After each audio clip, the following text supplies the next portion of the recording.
bachcho, let's read this question. The question says that is it possible that a force is acting on a body but the work done is zero? Explain with one example. In another part, question says that two bodies of equal masses are moving with velocities v and 3v respectively. Find the ratio of their kinetic energies. आइए बच्चों, सबसे पहले तो हम discuss कर लेते हैं की कंसेप्ट। तो देखिए बच्चों, यहाँ पर जो की कंसेप्ट है हमारा वो है, सबसे पहले तो हम फर्स्ट पार्ट के लिए समझ लें कि वर्क डन का फॉर्मूला क्या होता है, कैसे इसे कैलकुलेट किया जाता है। तो work done W is equals to force into displacement, that is W equals to F into D। And part B के लिए हमें पता होना चाहिए kinetic energy is equals to half M V square. तो हम ये दो एक्सप्रेशन यानी कि फॉर्मूला यूज करके ए और बी को सॉल्व करेंगे। आइए देखते हैं सॉल्यूशन। तो सबसे पहले तो हम सॉल्यूशन में ए पार्ट को सॉल्व करेंगे। तो इसमें हमें एक्सप्लेन करना है विद एग्जांपल कि क्या ये पॉसिबल है कि फोर्स तो एक्ट कर रहा है बट वर्क डन क्या हो, जीरो हो। तो यस, इसका आंसर है yes, it is possible.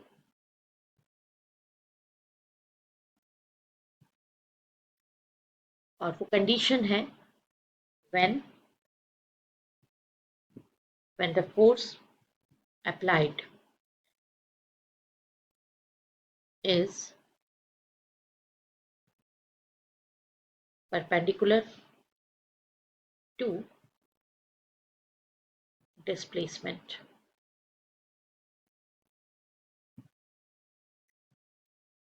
of the object। तो बच्चों, इसके लिए आप समझ लें कि सपोज अगर ये ऑब्जेक्ट है, आपने इस डायरेक्शन में फोर्स अप्लाई किया और इसी डायरेक्शन में डिस्प्लेसमेंट हुआ है, तो उस कंडीशन में भी हम वर्क डन जो है वो लेते हैं फोर्स इनटू डिस्प्लेसमेंट, जब ये दोनों एक ही डायरेक्शन में होते हैं। इस कंडीशन में भी अगर इफ फोर्स तो अप्लाई हो रहा है तो डिस्प्लेसमेंट क्या हो जाए, डिस्प्लेसमेंट जीरो हो जाए, तब भी वर्क डन क्या हो जाएगा, वर्क डन जीरो हो जाएगा। तो ये दो कंडीशंस हैं कि it is possible. Condition number one, when the force applied is perpendicular to the displacement, and second जबकि क्या हो जाए, वर्क डन फोर्स तो अप्लाई हो बट डिस्प्लेसमेंट जीरो हो, तो वर्क डन क्या हो जाता है, जीरो हो जाता है। मैं आपको और एक्सप्लेन कर देती हूँ कि इसमें कंडीशंस कैसे अप्लाई होती हैं। देखिए, ये जो है फोर्स अप्लाई करें और अगर डिस्प्लेसमेंट इसी डायरेक्शन में हो रहा हो तो हम फॉर्मूला लगाते हैं W equals to F into D. लेकिन ऐसा हमेशा नहीं होता। अगर सपोज हमने फोर्स तो इस डायरेक्शन में लगा दिया लेकिन डिस्प्लेसमेंट जो है फोर्स के डायरेक्शन से कहीं और हो गया, तो डिस्प्लेसमेंट इस डायरेक्शन में हो गया, देन ये हम कह सकते हैं कि फोर्स इस डायरेक्शन में था और डिस्प्लेसमेंट का डायरेक्शन थीटा एंगल पे चला गया। तब हमको डिस्प्लेसमेंट का वही कंपोनेंट लेना होता है जो कि फोर्स की डायरेक्शन में होता है। तो हम इसको कैलकुलेट कर सकते हैं बाय यूजिंग ट्रिग्नोमेट्री। सपोज ये ए टू बी डिस्प्लेसमेंट हुआ है, तो और इस ट्राइंगल को हम सी कर देते हैं। यहाँ पे ए बी सी ट्राइंगल दिख रहा है। तो बच्चों, यहाँ पे हम कंसीडर करेंगे ट्राइंगल ए बी सी। इसमें हम कैलकुलेट करेंगे cos theta. Cos theta equals to होता है बेस अपॉन हाइपोटेनियस। तो बेस है यहाँ पे ए बी अपॉन हाइपोटेनियस है ए सी। ठीक है, ये पॉइंट ओ है बट यही हमारा पॉइंट क्या है, ए पॉइंट है।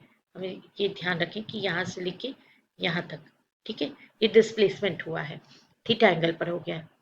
तो आप देख सकते हैं कि ए बी यानी कि इसी डायरेक्शन में डिस्प्लेसमेंट हमें काउंट करना होता है जिस डायरेक्शन में फोर्स अप्लाई हुआ है।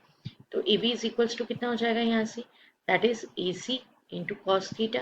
एंड ए बी मतलब डिस्प्लेसमेंट हुआ है जो, तो displacement in the direction of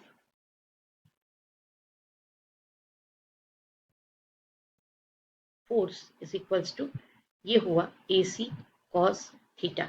अब ए सी जो है वो डी के इक्वल है, आप लिख सकते हैं कि it is equals to T cos theta. तो ऐसे कंडीशन में जो वर्क डन होता है वो होता है force into displacement in the direction of force. तो फिर बच्चों इसमें तो आपको देखना होगा ना कि ये कितना है। ये डी अगर आप चाहते तो ये तो थीटा एंगल पर डिस्प्लेसमेंट है, ये नहीं लेना है आपको, तो ये वाला डिस्प्लेसमेंट लेना है जो कि फोर्स की ही डायरेक्शन में हो। तो ये हो गया F into D cos theta. तो बच्चों ये W equals to F D cos theta इस डायरेक्शन में आपको लेना होता है। तो ये कंडीशंस हैं जिसके अकॉर्डिंगली आप चलेंगे। तो जब थीटा 90 डिग्री होगा तो कॉस थीटा कितना हो जाएगा, कॉस थीटा हो जाएगा 90 डिग्री, कॉस 90 कितना होता है, कॉस 90 डिग्री इक्वल्स टू होता है 0। तो ये हो गया W इक्वल्स टू 0। यही हम बात कर रहे थे कि अगर परपेंडिकुलर हो जाता है डिस्प्लेसमेंट ऑफ फोर्स तो फिर हमारा वर्क डन कितना हो जाता है, 0 हो जाता है। और अगर सपोज हमने फोर्स तो लगाया लेकिन डिस्प्लेसमेंट 0 है, डिस्प्लेसमेंट हो ही नहीं रहा है, तो ऐसे कंडीशन में भी F into 0 that is equals to 0, work done 0 हो जाता है। तो ये तो दो कंडीशंस हमने आपको एक्सप्लेन की।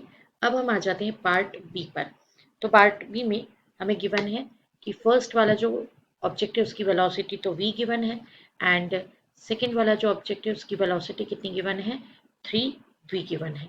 और हमें कैलकुलेट करना है कि उनकी काइनेटिक एनर्जीज का रेशो कितना होगा, मतलब फर्स्ट की काइनेटिक एनर्जी और सेकेंड की काइनेटिक एनर्जी, इन दोनों का रेशो कितना होगा। तो ऑब्वियसली काइनेटिक एनर्जी का हम फॉर्मूला लगाएंगे। तो kinetic energy for first upon kinetic energy for second that is equals to half M v1 square upon half M v2 square. v1 और v2 के वैल्यू पुट कर देंगे, उससे पहले हम देख लेंगे कि ये हाफ और हाफ तो कैंसिल ही हो जाएंगे। मासेस दोनों की सेम गिवन है इसलिए m2m कैंसिल हो जाएगा।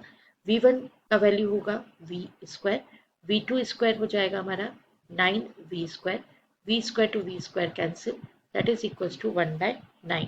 सो kinetic energy 1 ratio kinetic energy 2 that is equals to 1:9. I hope you understood it well. Best of luck. Thank you.